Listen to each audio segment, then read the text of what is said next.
Hey everybody, this is Grace.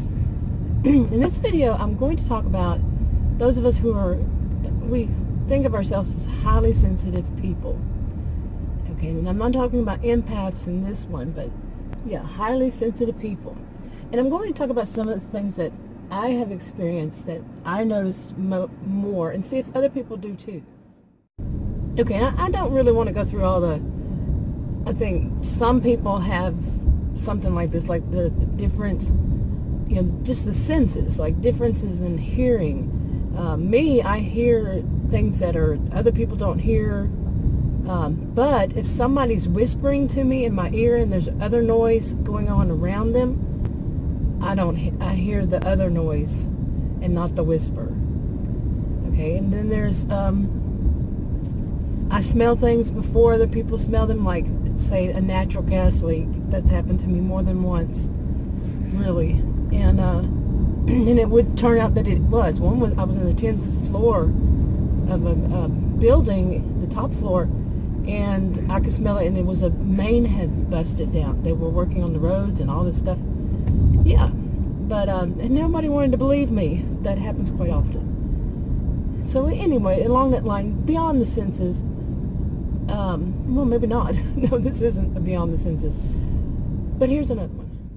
Okay, and another one would be, for me, now this is something for me, is I was thinking about this morning. I wear my clothes big. Okay, if I don't wear my clothes big, if they're at least a bit tight, it feels like it's scratching my body, or it's just too tight. And I mean, the size that I wear, I won't wear. I'll wear at least, usually 2 sizes high, larger. And of course it makes me look bigger. And when I do wear something that's more form-fitting, people will always say, have you lost weight? What happened? You look different. Did you lose weight? Always. Yeah. Okay, and that was on my mind today, clothing, because I'm looking in my closet and saying, why is everything so big? Really it was, why don't I have something that looks more comfortable and looks better today? And that happened to me yesterday too. I went to pick up my new SUV that I'm in right now, and I just felt like I didn't have anything to wear. Well, what does one wear when they go and pick up their new SUV? It's not like I do that very often. My old SUV, we bought it new, and it had just hit over 400,000 miles. So yeah, it's not something I do all that often. Adam just recently, well, 2.5 years ago, bought a new SUV too. But before then, yeah, years. Okay, that brings me to something else. When the SUV I had was actually Adam's, I used it too. But when he bought his, I put that one under, my name and used it. But before then, he had bought new tires for it. Okay, and I was in it with him. He was driving. I said, "What happened? Did you change something?" And he said, "What do you mean?" I said, "It just feels different. It feels a little bit, just a very little bit higher." I was thinking shocks or whatever what they have on them these days. And he just started laughing. He said, "I can't believe you feel that. You can tell that difference." And then basically I just said, call me the princess and the pea. So we've been joking about me being the princess and the pea since then. Okay, and I do wonder if other people notice stuff, who are highly sensitive. They notice things like that. And like, I'm driving this new SUV and I feel the gears, changing and everything. And I pick up on everything like that. I feel it, strong feeling of, when the gear changes. And there's also something on this that, like if the way they described it was if a kid ran out in front of me, it would automatically stop the vehicle. That was an example. It can be anything other than a kid. And I think it's between 10 miles per hour and 55 or 60, somewhere around there. But it will slow it down to stop. It will calculate how fast it has to stop and all that.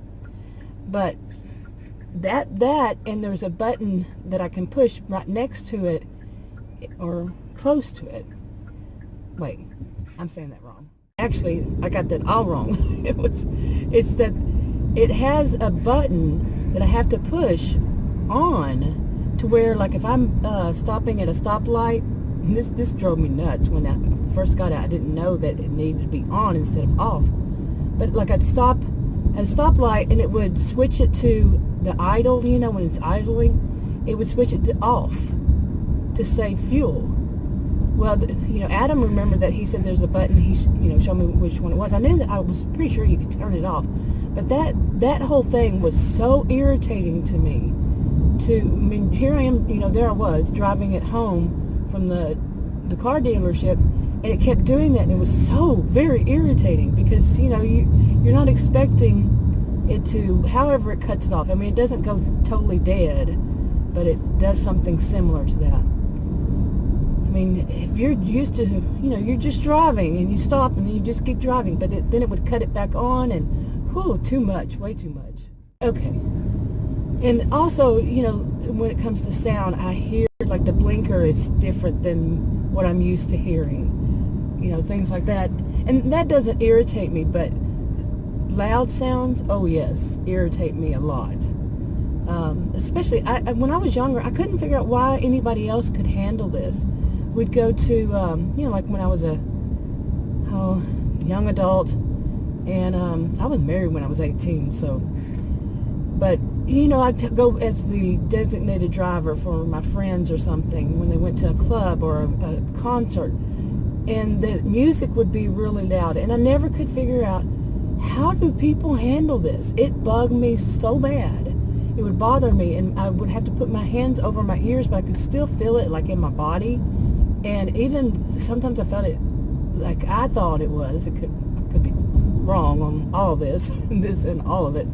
But I would feel like it was in my heart. Like my heart was pounding louder. My heart was pounding louder. Yeah, no, my heart was pounding stronger. Something like that. It was pounding. Just leave it there. Whoo-wee, wow. But you get the gist of what I'm saying. And it was just, the whole body felt it. Okay, speaking of picking up on things, when my phone isn't, whenever I finish a clip, it's not doing this little bing that it usually does. It's bothering me. These are strange little things that can bother me. And, as far as I know, it doesn't bother other people who aren't highly sensitive. Other people that, there are some other people I would imagine. I don't know if I've ran across anybody who is also highly sensitive. Face to face in my life.